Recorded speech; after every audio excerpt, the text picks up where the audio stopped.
phenomenon that is. I want to talk about a remarkable phenomenon that is going on in Asia and Africa, namely the large-scale conversion of Muslims to Christianity. There was a complaint by a guy on Al Jazeera who said that by his count, 6 million Muslims are converting to Christianity each year.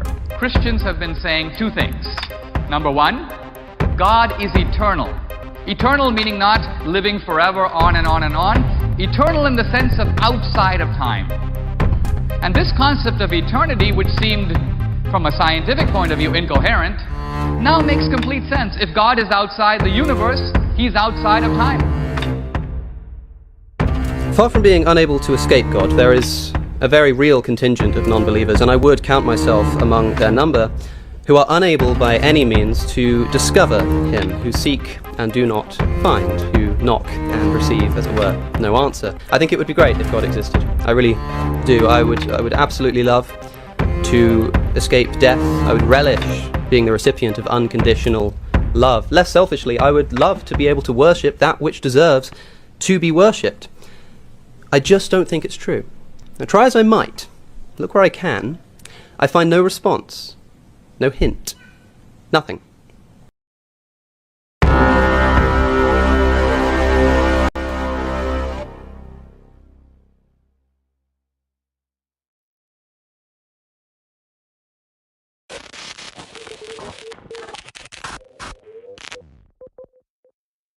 I want to talk about. Hello, everyone. It's us again here at your Pangburn Update. Of course, I'm Dondan, for those who don't know, and this is John. And we talk about everything that's interesting to the Pangburn audience. And we thought that this week, beforehand, make sure to go get your tickets at pang-burn.com and join us from Discord, like, subscribe, whatever. But we always try to bring you what's cool, the community's talking about, and what we're talking about, right, John? Very true. Couldn't have said it better myself, Don. We talk about all the coolest, most interesting things. And if you disagree, it's because you're wrong. That's correct. If you disagree, because you're wrong. Yeah. A bunch of stuff did happen this week, John, from the bombing in Moscow. Yes. Right? I think Candace Owens got fired from the Daily Wire. That is also true. But I think we're going to be talking about this week, at least, because I always like to talk about Islam, like Travis to be in the room, because Travis, gets all up in a tiffy and it's fun. So we're going to keep that content for him. Yes. Travis could not join us today. I think, what did he have going on? A family matter? What was it? Yeah, he had a family matter. Okay, and from I know it might not seem that way, but dude's wholesome. Dude's wholesome. Yeah. For my fellow Jews out there, Chag Sameach, Happy Purim for all of you. It's for those who don't know, it's basically like Jewish Halloween. It's another holiday where Jews are celebrating the fact they didn't get mass murdered by someone. So it's not like anything new. It's the same thing. Does the space laser do a light show? Not this time. Most of the funding is being allocated towards Israel, so the space laser is non-functional at the moment. It's also too busy in the Middle East. We can't start the forest fires in California. Yeah. The space laser is actually being used as a laser this time. Exactly. Wouldn't it always be used as a laser? It's being used for war, I guess. I don't know. Let's stop with the wild. Okay. There's no actual space lasers. That's exactly what you'd say. So our question for today is Destiny and the SANE left. And we kind of want to talk about, is debate a useful method? Now, before the joke, John and I were joking, but obviously debate isn't a useful method. It's a bad method. But maybe I can play a little bit of devil's advocate, right? It seems that Destiny, through his debatingness and the way he approaches his platform, has carried a significant resistance to what I consider and you consider the far left. I consider myself a progressive. I consider myself a leftist, John. You know this. We've talked about trans rights. And, God, I do know this. Yeah, but I do not side with whatever other shit is happening out there. So do you actually think it's not useful? Because it does seem to hold a significant portion of the left. I think Destiny's all the more popular after he stood up to some of the nonsense that people were saying, especially around October 7th. Well, it depends on what you mean by useful. So For 97.5% of people, this is a very scientific percentage. Okay. 97% and a half people will not be convinced of any position that is actually important by mere debate. It will never happen. In my personal opinion, I think people are fundamentally motivated by emotion. I think that's okay, and I think there's other ways to change people's minds, but pure debate won't do it.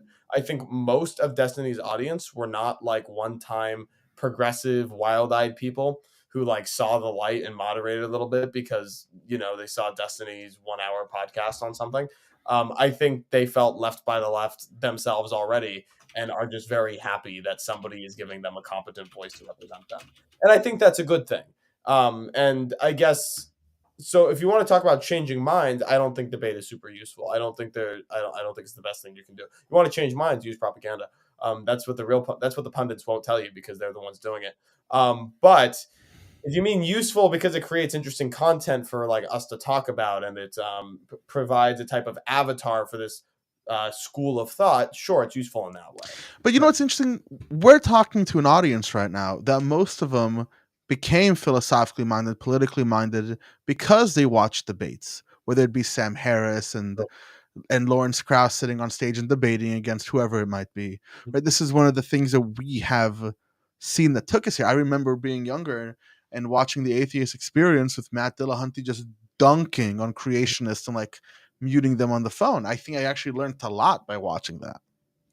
Yeah, but did watching Matt Dillahunty, was that the thing that really brought you out of your religiosity, or were you feeling uncomfortable with your religiosity and wanted to know more and wanted to, you know, get permission in some sense and like, you know, hear the other side, and then Matt Dillahunty was a good outlet? Both. But I think there is something about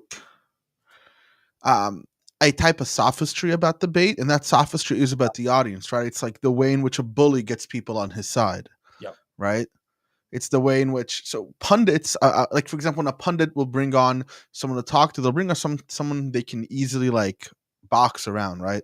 And punch down on.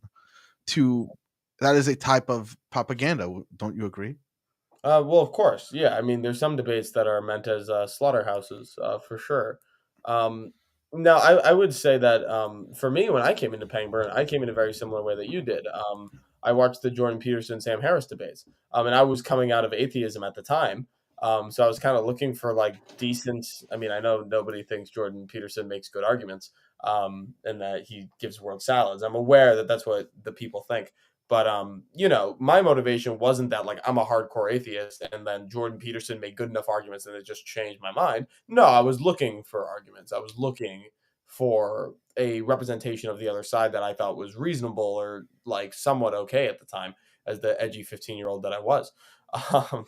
And I found it. And it's just been in my experience that's very difficult to convince people through pure reason. It doesn't seem super effective for most human beings. So let's see this. This is a clip from Destiny's. This is a clip from Destiny's debate on Lex Friedman's show between him, Norm Finkelstein, Rabbani, and on his side was the historian, I believe, Benny Morris. So yeah. So for those not familiar, this was something that Lex Friedman has been putting together for a while. So he wanted to do like a type of 2v2 mega debate on Israel v Palestine. It was like 5 hours. It was like a 5-hour debate with like these three like hugely established academics and then also this political streamer known as Destiny. And a bit of a fever dream. And this clip, the most feverish among them. So we'll play it and then we can talk a little bit about it. I'm sure they believe it. And if the Hamas is hiding behind civilians every time they target a kid, I'm sure they believe it's Hamas. When they killed the 4 kids on the they believe. Yeah, I know they believed it. Even though they were diminutive side, even though they were diminutive angle, you don't see the side. Yeah, no, they saw the side. Let's see the side. Oh, I know what he's quoting from, but you've lied about this particular instance in the past. Those kids weren't just on the beaches as often stated in articles. Those kids were literally coming out of a previously identified Hamas compound that they have operated from. They literally Mr. Borelli, with all due respect, you're such a fantastic moron. It's terrifying. That wharf was filled with journalists. There were tens, scores of journalists. That was an old fisherman's shack. What are you talking about? It's so painful. It's so painful to listen to this idiocy. And to be clear, on the other side, you're implying... Oh, they cut out his response? Of course, the Islam channel. I didn't even know this was a thing. There's a place called the... Where'd you get this clip from, John? I just looked up for Fantastic Moron, and this was the only clip that was less than like 5 minutes. Makes sense. Makes sense. Yeah, so anyway, that's what, by the way, good faith discussion...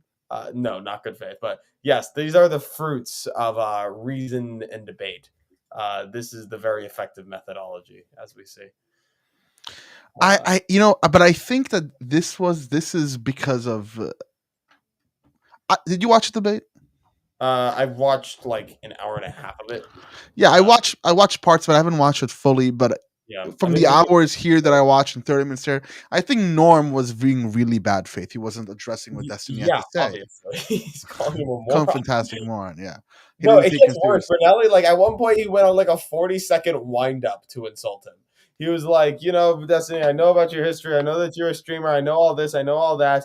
And you know our histories. Our history is this, and we're famous scholars. And if you would please at least have the common courtesy to not show so obviously to everyone else that you're a moron, and just try to sound obviously like you're somewhere on our level, that would be very appreciated. At least have just don't be rude enough to make it obvious to everyone else how stupid you are. Like he had like a minute and a half like rant, like calling him a moron. Why do you think that? I mean, I think instead of asking you why you think it is, Don, why do you think it is? Yeah, why do you think it is, Don? I think it is because Norm. I think it's because Norm wants to be a pundit a little bit. I think he likes the limelight. I think he enjoys it. I think when I see him in conversations and he gets to be the expert, I think he likes it. And Destiny was kind of like someone to dunk on at the time because he had less credentials, right? It's like sometimes in our Discord community, someone can come in who has like a master's, be like, oh, you don't know anything, you little peon. Well, address to someone who has an argument. I have a degree. John, you're about to go to law school, right? So you don't just flaunt that in people's faces. You're actually going to address what people are saying. It's this type of arrogance. And I think Norm showed a severe type of arrogance, similar to some of what I see in Jordan Peterson, if you notice that. No? I mean, I think this is a little bit further. I mean, you'd have to tell me what you mean, but I don't think Jordan Peterson has like to somebody's face ignored all substance and just called them an idiot. No, but he tries to address the argument itself. I've never. No, but he does something similar where he'll prime the argument with like, I thought about this. I thought about it a lot. I read this and I read this a lot. And Norm does the same thing. I read every page of this 15-page manifesto and I know everything about it. And Peterson showed up to a debate, didn't even read the entire work of Marx and talked arrogantly about it. In that sense, I think Norm was actually way worse. I don't want to talk about that. That's dumb. I'm sorry. Like, I think using the Communist Manifesto as a jumping point for whether or not the ideology is like good or not is like fine. I don't think it's the end of the world. Yeah, but the point is, but Jordan Peterson also Zizek took that debate in a direction that was like almost totally irrelevant. So if you want to talk about who the real bad actor is there, but no, my point is that Jordan Peterson, in a similar sense, likes to prime what he says before he says it, and like. It's equivalent of muddying the water, right? He muddies the water by giving this elaborate story about how much he has read into this and how much he has studied this and how he is the one to speak about this, and then cherry pick a few quotes or say a few things and move forward as if that, I will sustain in part. So I agree that credentialism is a little bit of a problem. I agree that I don't care how well read you are. Really, it just depends on your background. If you have a piece of paper, I really don't.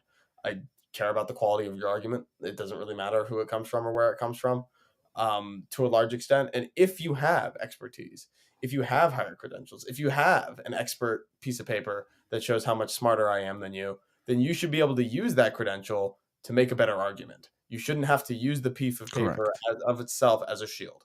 I agree. That said, people on the internet, there's a lot of people on the internet who say a lot of shit. And the audience is not always very capable of discerning what's true and what's not. So I don't think it's actually totally unreasonable when you speak on an issue to give a little primer saying, by the way, so you know I'm not just yapping. I actually do have a little bit of background on this. I've been thinking about this for a while. These are some of the things I've read. So that's where my opinion is coming from. I think there's a way to do that that's not horrible. Like, I've prefaced some of my takes about rhetoric on the fact that, like, I'm formally educated in rhetoric. You know, as an interesting tidbit if it helps with credibility. If it doesn't, fine. I thought about it, and I thought about it a lot as a priming, and I read it a bunch of times. I read all 15 pages. Right, just say, when I read X, this happened. When I thought about this, Y happened. Yeah. I've been pondering about this, so I read this book and gleaned this from it. Mm-hmm. It's clear to see that in this tactic, in this debate tactic of priming, muddying the waters, what do you call it? Credentializing? Muddying the waters is such a weird term. How's it muddying? Just to say where you're getting your ideas from, or like some of your It's not just saying where you're getting your ideas, right? It's like I like to call it priming. It's like priming the audience. Mm-hmm. But like in an idea, it muddies the water. It makes it like, oh, you can't really see clearly what's going underneath because this person has elevated themselves over another. I don't know what else to call it. Yeah, I get what you're saying. It's just not that big of a deal to me. Now, that's possible just because it doesn't really work on me, I suppose. Maybe. Do you think it works on other people? Yeah, of course. I wouldn't be surprised. Like, there's enough people in the world, like, of varying levels of media literacy, that I'm sure it works on a decent amount of people. He's like, oh my God, he said he worked with the UN. That must mean his opinion has to be correct, no matter what comes next. I'm sure some people think that. But, like, I don't know, man. It doesn't seem, to me, I can think of many rhetorical tactics that are much more deceptive and much more impactful than saying, like, oh, you know, like, I formed my opinion on climate change over a few years. I worked with the UN. I read tons of stuff, and I was really surprised by some of it. And this is kind of some of the conclusions I came to. That's a horrible Peterson. I'm sorry. But, like, it doesn't seem very malicious to me. It doesn't seem very unclear. Again, maybe that's just me. Maybe that's because I'm biased. What are other tactics that you could think of that are similar to that aren't very, like, that you would consider clearly sophistic, unhelpful, priming, whatever you want it to be? I mean, there's a million sophistic tactics. I mean, ad hominem is a big one. Accusing people of bad motives is bad. Lots of euphemism treadmills are things that I noticed a lot, like shifting definitions mid-debate or using terms differently. I actually did a YouTube series on one guy who did this, who basically used a term the way that he meant it when analyzing another person, while the other person was using the term in a different way, like not sharing the premises of your opponent when you're trying to explain their argument. There's a million sophistic strategies that suck. I mean, Finkelstein just called him a moron repeatedly and called him uneducated. It's I don't know if it's a sophistic strategy. I don't think it makes him look good for anyone who actually cares. Like, I think most decent people watched that debate and saw some guy calling the person in front of him a moron half the time and dismissing his his points as irrelevant and unfounded. Right. By the way, for IODTXT, he asked, "How could you possibly think Destiny came off as anything other than a Hillock debate, bro?" Well, that's exactly how. Right, because Finkelstein let him get away with maybe being a little more debate bro, or speed talking his way through things, which I think is a debate bro tactic because you're so used to getting cut off, and Finkelstein was cutting him off a lot. So, no, this is a great thing that you've pointed on. This is also a very obvious sophistic tactic: is talking fast or throwing a whole lot of ideas into one point, makes it hard to, parse through, cutting people off. And Destiny came off well because Finkelstein came off worse, basically. I actually don't super love how Destiny does arguments. I think it's fine. If you want to see what I think is Destiny's weakest debate performance ever, is when he debated Trent Horn on the Whatever podcast. I thought that he did not come off well at all. I think that some of the sophistic tactics. I don't even know what that is. What was that? Trent Horn is a big Catholic YouTube guy. Recently, they did a debate on abortion on the Whatever podcast, and it was like one-on-one. And it's not just because, like, I'm very pro-life and I thought on the substance Trent won. It's because it was one-on-one and Trent was, like, super duper respectful and very methodical and very slow and didn't cut off Destiny. And when that happens, I think a lot of the tactics that Destiny tends to use show. But when it's against Finkelstein, who is cutting him off and who is being a jerk, many of the things that Destiny does that are kind of unpalatable don't really show through. That's been kind of my analysis from, watching all the YouTube videos and thinking about this quite a lot and having credentials in rhetoric. Oh, I'm sorry. Did I not say that? Is that bad? Am I What? confusing? I'm sorry. Those last 3 things I just said. Is that confusing? No, it wasn't confusing. But I do think that you are. This is where debate can be a useful method. I think if you know that, and you're trying to highlight the dishonesty of someone, you take him to a debate and you nice bomb them, right? Just act calmly and collected. Talk about things. Try to make your point slowly and clearly. And if that person is going to fight back, call you an idiot, ad hom you, that can look really bad on them. Yep, 100%. Well, it looks bad on them for the people who are on your side, and people who are in the middle. It doesn't look bad on them for the people who are solidly in their base, though. Yeah, if you're trying to placate to your base. But if you're trying to placate to your base, you just have to show up and be loud and obnoxious, like when we talk to Cenk. Right? A little bit, maybe a little bit, yeah.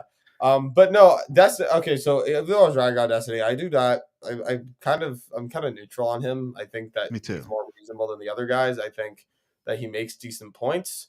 I think he attempts to make decent points. I don't think that he's super good at this, to be honest.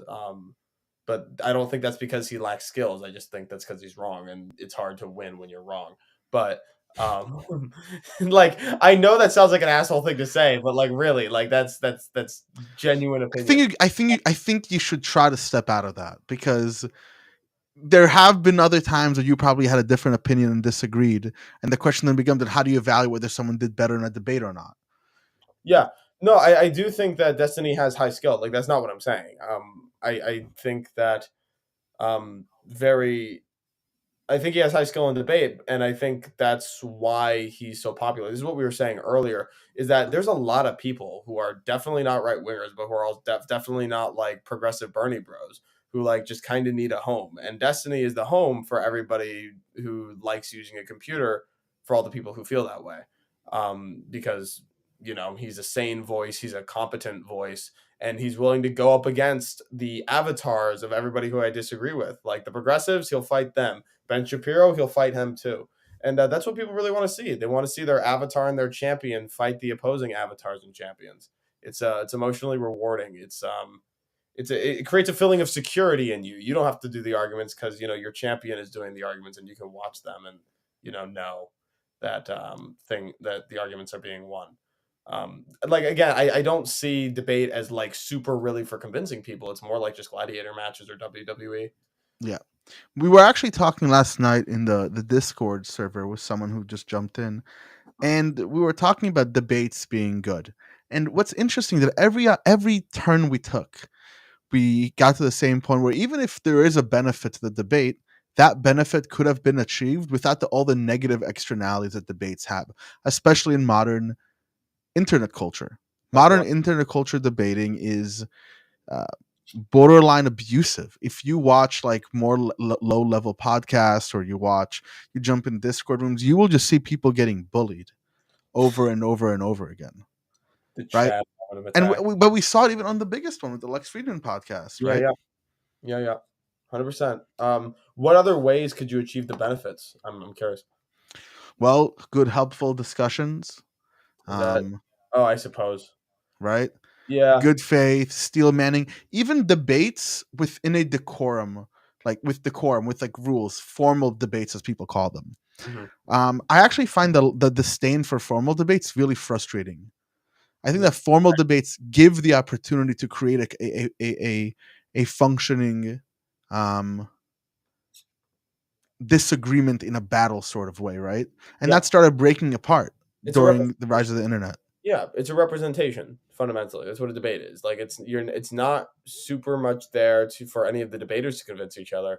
It's very rare that it convinces the audience, but it is a good archetypal example. It's like basically meant to be a steel man of the argument. Like, not just of each individual argument, but like a steel man of like this issue's conflict. Just like kind of archetyped and like frozen. And you can just look at it. And I think there's some utility to that, perhaps. But again, it has to be formal. Yeah, I think formal debates. Did you used to watch Intelligence Squared debates? Do you know what I'm talking about? No, Intelligence Squared rings a bell, but I'm not familiar really. Well, for everyone watching, Intelligence Squared was like this debate series. I don't know if they're still active or not, but they will have these formal debates, and the way they would decide who wins or loses, they will have an audience come in and they will poll the audience right before the show. What do you believe in this issue? What do you believe in? Or if you don't know. And by the end of the debate, they're looking at like there's certain points for those who don't know, who got convinced by a certain opinion, and then those who changed their mind. And whoever has the most points wins the debate. Technically, how often do people change their minds? Do you know? I don't know, but I remember I really enjoyed that style. It was really really good. Great. People should watch it. We could do that. Someone in the chat is saying that they used to debate you. Huh? Someone in the chat is saying that they used to debate you. Do you know who this is? Lance? Oh yeah, I know Lance. This is from Colin days. Yeah. Lance. Oh, we're not talking about Lance. That was a whole thing and a half. No, Lance. Yeah, Colin's old school. Yeah, Lance and I used to talk quite a bit. Yeah, no, I like that style. Honestly, it'd be great if Pangburn could do something like that. You guys, I don't know. It could be fun. I don't even know how the logistics of that would work, but I do like that idea as well. I'd be curious to see how enduring those opinions are, like after they leave the room. Do they still feel that way like a week later, right? Like that kind of I'm sure we can look up studies. You want to look up a few studies or no? I mean, if you want to go Destiny debate bro mode on this, no. Let's go ahead. Let's go ahead and go to the next topic. So in one of Destiny's conversations, huh? I don't really believe in studies. You don't believe in I studies? just want to throw that haymaker before you try to change. Whoa! What do you mean you don't believe in studies, John? Okay, so let me see that what I just did is a sophistic tactic of saying something unbelievably extreme but also vague to catch your interest before I then elaborate it into like a more moderate. Okay, what can you please say what you mean by you don't believe in studies? I mean that I look at things with skepticism because there's many studies that studies are hard, and they very often get overturned because there's something wrong with the data, or there's something wrong with the initial process. And there's a great quote, which is that there's liars, damn liars, and statisticians, and I feel that way about studies. Is that like in many occasions, you can lie with the data, you can get the data to say anything you want it to say. And while I respect how about this? Studies that are peer reviewed, studies that have gone through peer review and are generally accepted by good university. I think those are way better than someone just having an opinion on an issue. Sure. Well, they're generally accepted until like 9 years later, and then another study. Okay, well, if something changes, but you don't know what you don't know. Right? It's like someone coming to you with I don't believe facts because they can change, or I don't believe this guilty verdict because 20 years later they had DNA tests and they could prove that it wasn't him. Right. But at the time, without a DNA test, Okay, so I don't believe in studies is definitely the more insane version of the take. The thing is, I look at it with generally more skepticism than the average bear, especially sociological studies. I am skeptical, I suppose. I think that I also think that there's a lot of institutional bias these days, and I just don't really trust our institutions in general. Oh, that's when you start putting the tinfoil hat on. But wait, hold on. It's tinfoil hat to say that our institutions have agendas. No, it's not saying. It's saying I don't trust the studies because I believe the institutions have agendas. Begins to you're on the store to get some tinfoil hat. It's not the institutions have bias. We should have skepticism towards some studies, depending on the authors or whatever, the conflicts of interest, which usual studies disclose. Yeah. Right. But when you get a study and you look at the conclusions, you go, okay, interesting conclusions, and you move on. But you shouldn't look at a study as if all of a sudden you got the Bible revealed to you at Mount Sinai. Those are okay. Well, then we agree because that's my reaction too. When I look at the conclusion, especially if the conclusion is something that is contrary to like my fundamental understanding of like human nature, it's not to say that it can't be wrong, but it's to say, okay, that's interesting. I'm not sure that that's true. We'll keep an eye on it. I don't know. I don't take studies as gospel. I know, and the reason I bring this up is obviously you don't take study conclusions as gospel. No one should take studies as gospel. Debate bro style like Destiny, like will do that. Like he will pull up a study and say, "Look, it has been proven, it has been revealed by God Himself that I am correct on this issue." Because one 2017 study had one like line about this in its conclusion, and therefore I am correct. And that's why I really bring it up is there's you don't want to use studies like knives or like weapons that you just like throw at the opponent. You should use studies in my mind to basically create a more informed like set of rules that build a worldview, more so than using them as like individual like bright line gospel truths. So you know what's interesting about that? A person just lists studies and Yeah. then make a conclusion and appear to win a debate. And I think Norm Finkelstein did that in this debate as well, where he just quoted certain people, a Yep. sentence, 2 sentences, to draw this broader conclusion about that period in history or the opinions of a government, et cetera, et cetera. Am I Norm Finkelstein in this comparison? Is this the idea? No, the idea is never mind. He was using the same thing you were talking about in the debate to appear smart, even though sophisticated Okay, stuff. I get it. Yeah. I know Destiny does this sometimes too, but Norm Finkelstein definitely was more guilty of it in this example.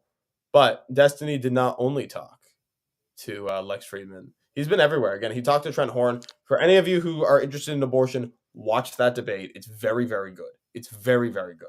But that was way later. He also talked to our favorite lobster man, Jordan Peterson. Very true. Let's watch this little short. Like, there's nobody in 1890 who could have predicted what was going to happen in 1990 economically. Not a bit. And if we think we can predict like 50 years out now with the current rate of technology and calculate the potential impact of climate change on economic flourishing for human beings, we're deluded. No one can do that. Just got another one of the hottest years on record. How many times are we going to have another hottest year on record? Saying is that if we expect to see a temperature do this in a 150,000 year time span, in 100 years time span, seeing it do this, that's very worrying. Now, I mean, like Michael Mann's hockey stick, the one that's under attack right now in court by a major statistician who claimed that he falsified his data. I mean, this isn't data. This is guess. And there's something weird underneath it. There's something weird that isn't oriented well towards human beings underneath it. It was a very pro-Jordan short. Yeah, what was the part about you can't compare it to the Nazis? I already told you I couldn't find that clip. We were talking earlier. Oh, okay. So for all who don't know, Destiny said at one point that I can be Jordan. No, we don't have to act it out. Come on. No. Fine, do it. Go ahead. You be Jordan. Well, you're Destiny. You got to lead off, buddy. Okay. Do you actually think you can compare climate change to the Nazis? Why not? Okay, we did it, everyone. Mazal tov. Huge. Yeah. So Destiny asked Jordan. Jordan was comparing like what he calls climate hysteria to some of the aspects of Nazism, and Destiny's like, that's insane. You can't do that.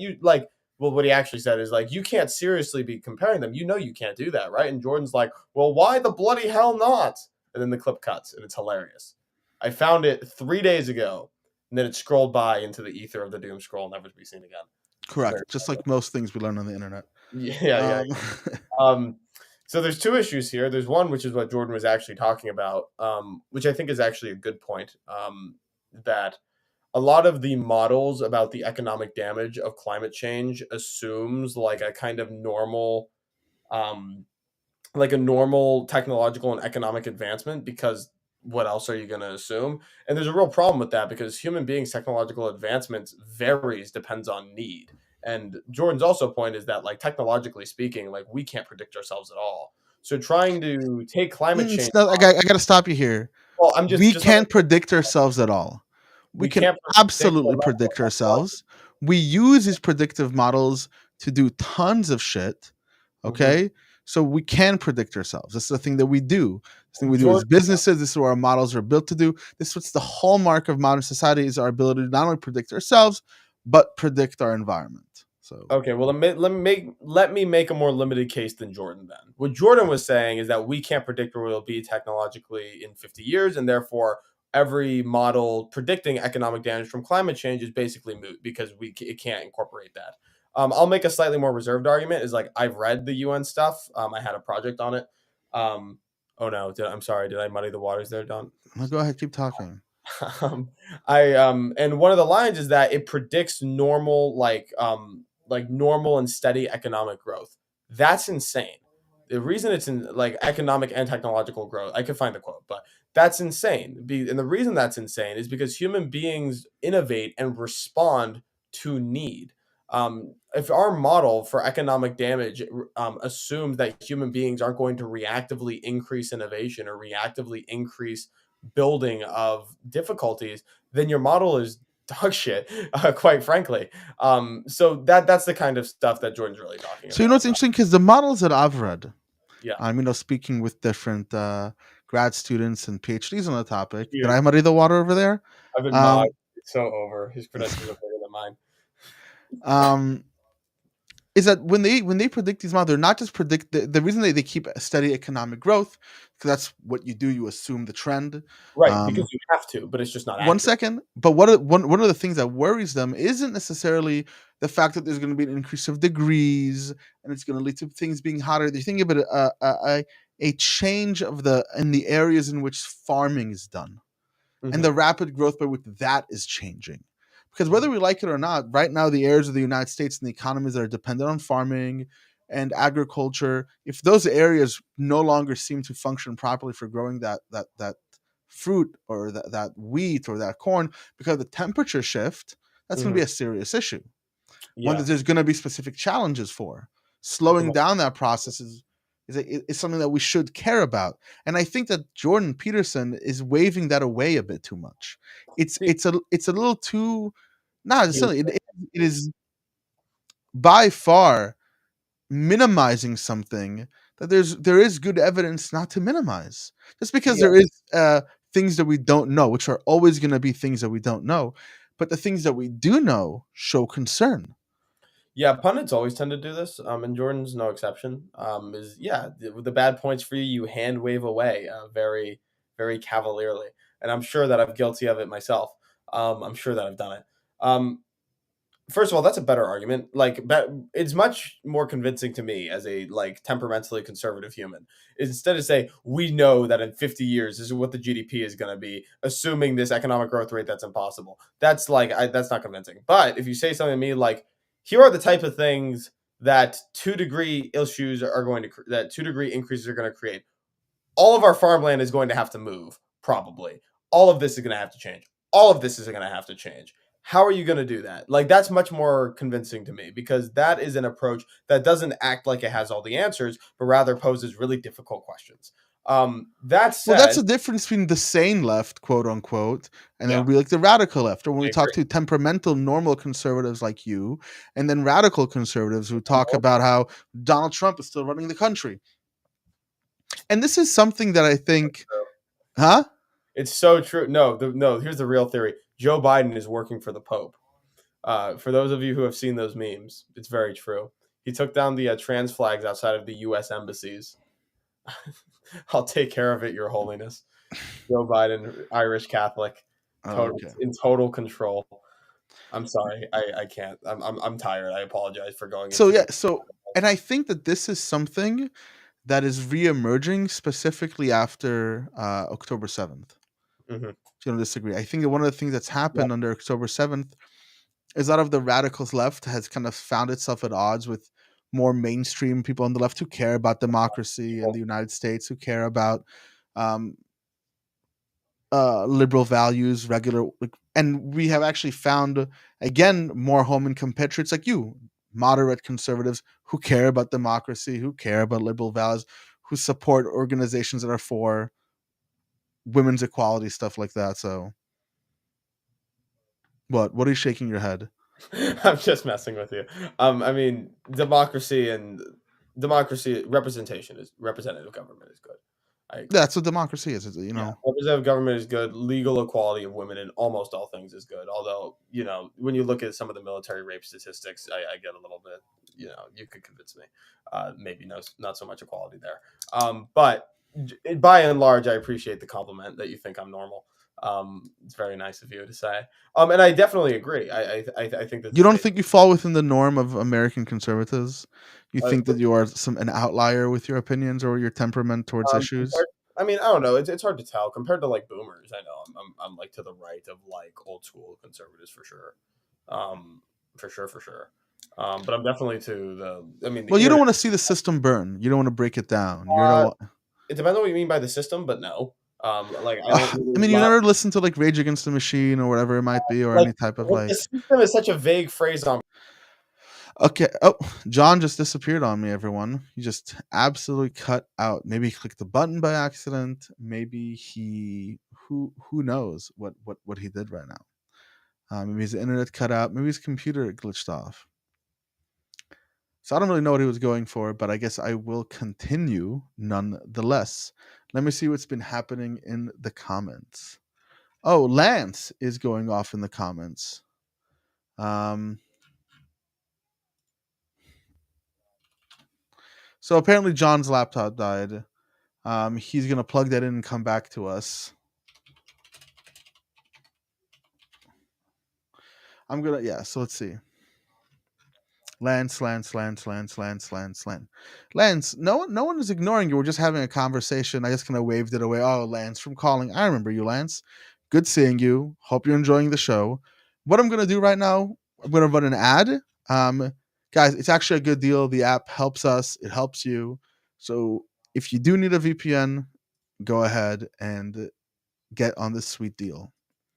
All right, folks, Trav here. I have produced legendary conversations all around the globe: Canada, US, United Kingdom, Australia. And after a long night of discussions, I want to sit down and catch up on some cool intellectual content. But now that I'm in a new country, Netflix says, "Oh, I'm sorry, this content is no longer available." Enter Private Internet Access VPN, my intellectual companion. Private Internet Access VPN service is not just about unlocking Netflix or Disney Plus content. It's about unlocking a whole new world of intellectual exploration. Click connect, and suddenly you have access to a conversation from the other side of the globe that you never even knew existed. This sponsorship with Private Internet Access VPN is about all of us in this community. It is going to allow us to produce more legendary events that will last for years to come. With over 30 million downloads and a no logs policy that has been proven in a court of law, your intellectual property remains yours. It's not just a VPN, it's your shield against unwanted surveillance. All you need is one VPN subscription to protect all of your devices: Windows, Mac, Linux, iOS, you name it. With a mind-boggling Pangburn community discount for 83%, you're only going to be paying $2.03 per month. You also get 4 months free and a 30-day money-back guarantee. All you thinkers, debaters, and knowledge seekers, hit the link below to secure your new Private Internet Access VPN deal. Okay, guys, John is back. I love modern technology. I love fast chargers. How amazing. They are very good. I'm getting the ad still playing for me. Oh, are you actually getting the ad still playing for you? Yeah. Interesting. Yeah, okay, we're back. Everything's good. Okay, everything is good. We're all good to go. I don't want to break the system, but there's some entrenched bureaucratic elites who I would like to go away. And sure, yeah, but that's not the same thing as saying I don't want democracy anymore. Yeah, no, I don't want free markets. I don't want this. I don't like. One of the things I think you and I spoke about a lot is whether I have a lot of, as people like to say, socialist tendencies, right? Yes. I believe that people should have representation in the workplace. I believe people should be allowed to be a part democratically of their workplaces. I believe that the way to make socialism come true is to make every single person be a capitalist and own a piece of the means of production. Right? But I'm against, right, government centralized economic control. I'm against direct economies. I believe in market economies. I said very true and real. Right, but the problem is that we have people on the far left who just want to destroy it all, and people on the far right who just want to destroy it all, revert it all. Yeah, that's dumb. And there's actually a technical reason why it's dumb, which is something I've been thinking about a lot, which is basically when you start over, there's a level of arrogance that is required to start over, because it's the idea that you can actually do better. And you have to understand that as bad and as flawed as a system can be, the odds that you starting from scratch can create something that is more stable than the society that was able to create and raise you is very, very low. There are much more bad ideas than there are good ideas. And the civilization, especially in the West that you've been born into, is one that is one of the most successful in history. It has its problems, but burning it and starting over is, out of an idea that you can do better, is one of the most unbelievably arrogant things you can possibly think and possibly do. And statistically speaking, you probably aren't Superman. You probably aren't just that smart. So, that's my pitch on why revolution should be done with very, very high amounts of caution. But even during revolution, when we saw the American Revolution, it's not like the Americans burnt down everything the British gave them, right, and threw it all out, or decided to destroy the system. They still had similar judicial governance, customs, traditions, rules. Like the way their economy still functioned very similarly. The militaries functioned very similarly. This is why in many of my some of my circles, like academically, like in the academia side, like the American Revolution is referred to as almost a fake revolution. Like the Americans did not want to like redo what Britain did. They just wanted to be kind of included in Britain's system, and they had to throw off Britain's government in order to do that. But they still wanted the same institutions. Well, you look at much more radical and actual like burn and turn revolutions, like the French Revolution, stuff like that is like an absolute disaster. And there's a reason for that. You want to save as much as you can from what is old, and then make moderate, cautious improvements on top of it. So And for me, that's why democracy is so beautiful. This is why I'm always like, I love democracy. The reason I love democracy is because it lets us do this without having to kill each other in the streets. It gives us a way to out there. Huh? I'm making a bad joke. I'm sorry. No, what joke? Because you're distracting me, John. What joke? No, I'm sorry. I got to stop doing it. I said I don't know. It's getting bad out there. I was referring to. Okay. But yes, democracy does allow us to not kill each other. It allows, and a part of that, is bending the knee to the will of the majority most of the time. That's just how it's going to be in democracies. That's how they function. But there needs to be, of course, this is why we have a representative democracy, because we have to abide by constitutional laws about the minorities and all that stuff, et cetera, et cetera, et cetera. Minorities, yeah. I do love our representative republic. Representation is important. I think we have a very good balance. I love the Electoral College. How about that? We can argue about that if you want. The Electoral College? Yeah, I don't hate I don't hate the concept of the Electoral College. But what I do find that the Electoral College can do is, instead of creating a tyranny of the majority, it creates a tyranny of the minority. And I think there are specific issues here that really need to be dealt with. And right now in the United States, the way the Electoral College has shown itself is that to make making land count more than people in many respects. Well, yeah, I mean, but that's also precisely the point. The point is that America is not just we are not America. We are the United States of America. We are not just one big ass country like Germany. We are a, unified federation of various governments of the local states, and those state governments deserve representation just as raw population does. And I think that that's right. I think that that's normal and expected. And the fact that the states, sometimes disagree with the majority of the people, I think that's fine, because as much as I like representative government, I also recognize that the masses can be very often wrong. Well, that's what we have the Senate, right? Yeah, exactly. But I think that when it comes to the president, this is where it starts getting mucky. I have no issue with the Senate. That's completely cool. I have no issue with the House of Representatives. They get represented based. That's completely fine to me. Yeah, and it's balanced. Nice. What I have an issue with is that when we look at a president getting elected, and he's supposed to represent. It's a president he's supposed to represent the will of the country, and I think that he can't do that if the electoral votes do what they do. I don't think that's really true. Because the Electoral College is balanced the same way the Senate and the House is balanced. I mean, the Electoral College partially takes votes from just the fact that you are a state and you get a certain amount of Electoral College votes, and then they pile your population on top of that. Just like the bicameral Congress, it takes both population and statehood into account. And but it doesn't weigh them. It doesn't weigh them against the general vote of the state. Let's say you have a state where it's 48-52 split. The electoral votes go to the total 52. That's true. Yeah, it doesn't weigh itself against that. And I think this is where it starts to break. There is no weighing of the state within itself as well. Like, what if people in the state are thinking, we don't want this, we want this guy for this? Should not the state people in the state have the right? Can't be a all or nothing. It can't be an all or nothing game, you know. Well, that's up to each individual state, as far as I'm aware. But even then, it's still weighed. I mean, those individual votes are going somewhere. Like those votes Yeah, they're are going. No, if it's 52-48, for example, in New York, yeah, it's all going blue. correct. That's not okay. I'm not okay with that.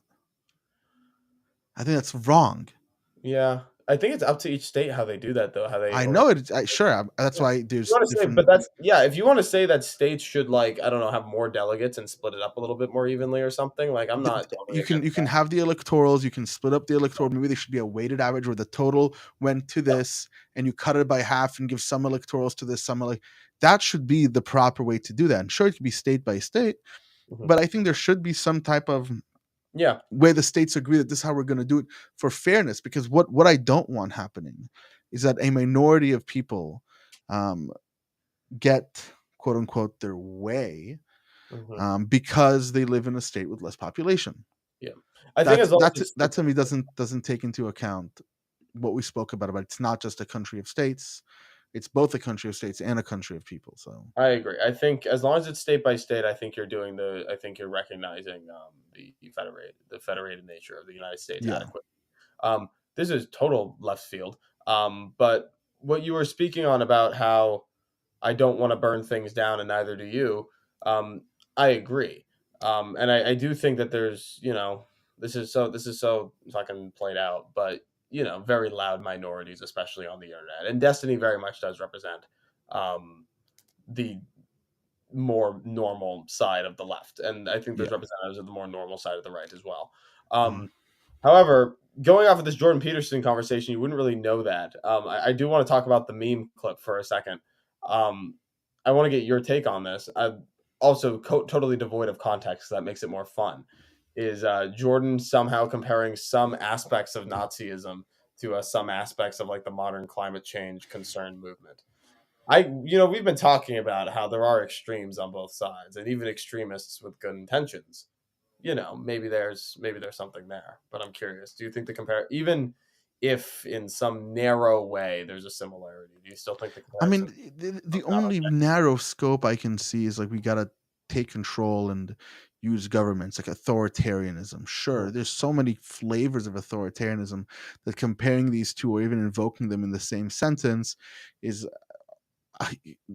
weird and just a non sequitur. The Nazi Party was a fascist party, a cult of the leader, a cult of tradition. They were obsessed with like a narrative. It doesn't make any sense to compare climate change activists with Nazis. It just doesn't. I just don't see it. Well, I'm not super sure the cult of tradition was true. I mean, Nazism tear down. Of course, it was a cult of tradition. They wanted to rebring the third. They wanted to get rid of the Weimar Republic, return to tradition. They were obsessed with this neoclassical ideology, right? Yeah, they said that, but like they were also like very much like not Christian in any way. Again, like there's a pretty big gap between what Nazi propaganda was and what it said it was versus what. Which is what I'm saying. What it was, I didn't say they were Christian. I thought they had this return to like this neoclassical like idea of architecture and this idea of like superior national and ethnic superiority. I don't see climate activists anywhere near that. I really don't. Well, those specific aspects, of course not. I'm going to play devil's advocate for the Lobster Man, comparing teenage climate activists to Hitler. I'm gonna do that for a second. It's real okay. fun. Go ahead.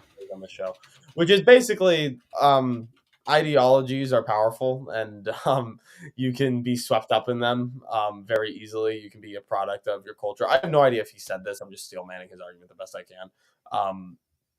And fundamentally speaking, you can be driven mad by an ideology to the point where you're actually willing to sacrifice the civilization you have now for some utopian dream in the future, based off of some. But that's just revolutionary movements.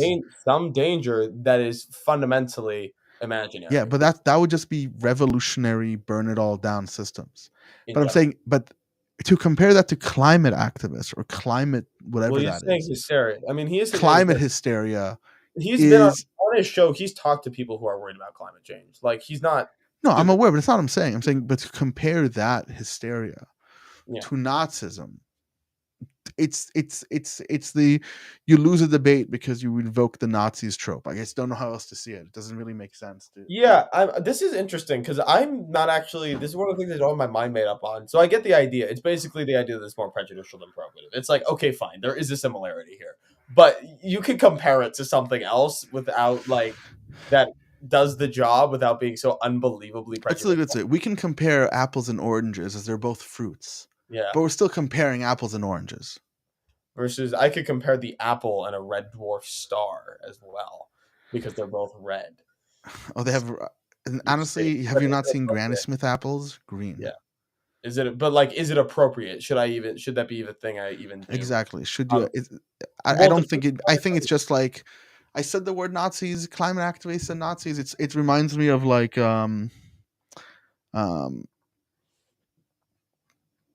what is it? Like I lost my train of thought. It's bad to do for no reason, but I don't know. Oh, Israel are the Nazis. You know, people say Israel are they're Nazis now. It's like, or when they would say something like Lindsey Graham is a Nazi.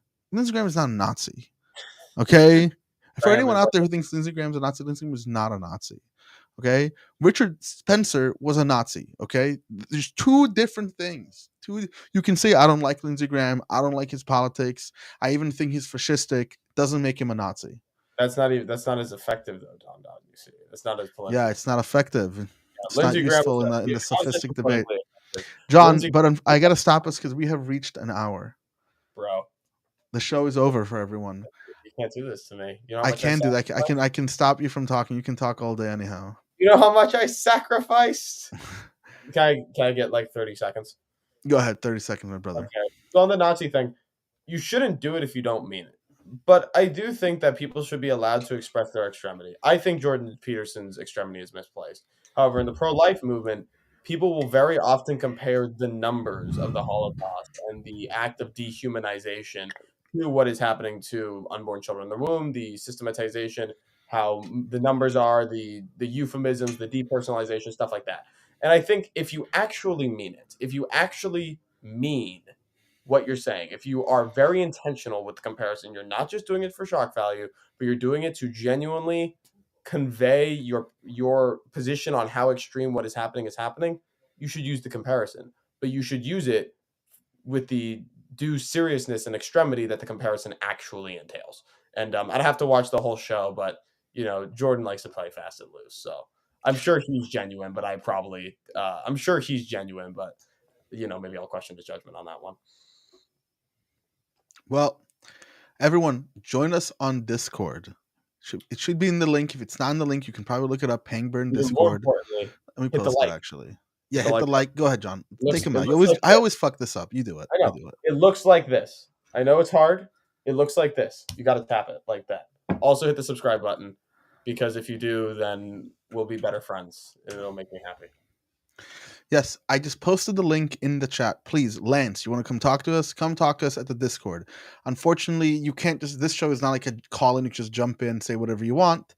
Maybe when we'll have a call-in option, you'll be able to call in, but today was not the case. I apologize. Join us on Discord. We'll be there for the after show for a little bit, hang it out. I don't know, John, are you going to be there or you have things to do? I always have things to do, but if it's really important to you. It's not. I'll be there. You can come annoy me and talk to me and tell me I'm an idiot. I take requests. Or whatever it is. If you want to talk to me, tell Don this week and I'll be on next week. How about that? Precisely. John is a by appointment type of guy. Anyhow, like, subscribe every day, every weekend, 8 p.m. Eastern, 5 p.m. Pacific. We'll see you all next week. I want to talk about a remarkable phenomenon that is going on in Asia and Africa, namely the large-scale conversion of Muslims to Christianity. There was a complaint by a guy on Al Jazeera who said that by his count, 6 million Muslims are converting to Christianity each year. Christians have been saying two things. Number one, God is eternal. Eternal meaning not living forever on and on and on. Eternal in the sense of outside of time. And this concept of eternity, which seemed from a scientific point of view incoherent, now makes complete sense. If God is outside the universe, he's outside of time. Far from being unable to escape God, there is a very real contingent of non-believers, and I would count myself among their number, who are unable by any means to discover him, who seek and do not find, who knock and receive, as it were, no answer. I think it would be great if God existed. I really do. I would absolutely love to escape death. I would relish being the recipient of unconditional love. Less selfishly, I would love to be able to worship that which deserves to be worshipped. I just don't think it's true. Now, try as I might, look where I can, I find no response, no hint, nothing.